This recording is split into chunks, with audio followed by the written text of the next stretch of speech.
बैठिए बैठिए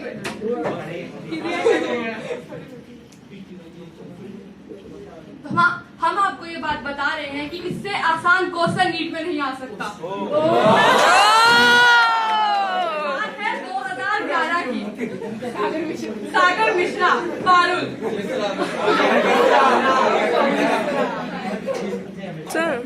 और महक अरोड़ा। आप मानेंगे नहीं कि जहाँ पूरे इंडिया से एक स्टेट में से एक बच्चा भी नहीं जाता, वहाँ एक बैच से 4 बच्चे एम्स में गए थे।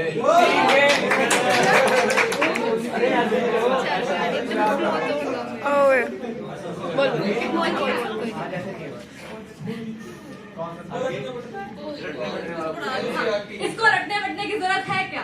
आपको बता रहे हैं इसमें रटने वटने को कुछ नहीं है।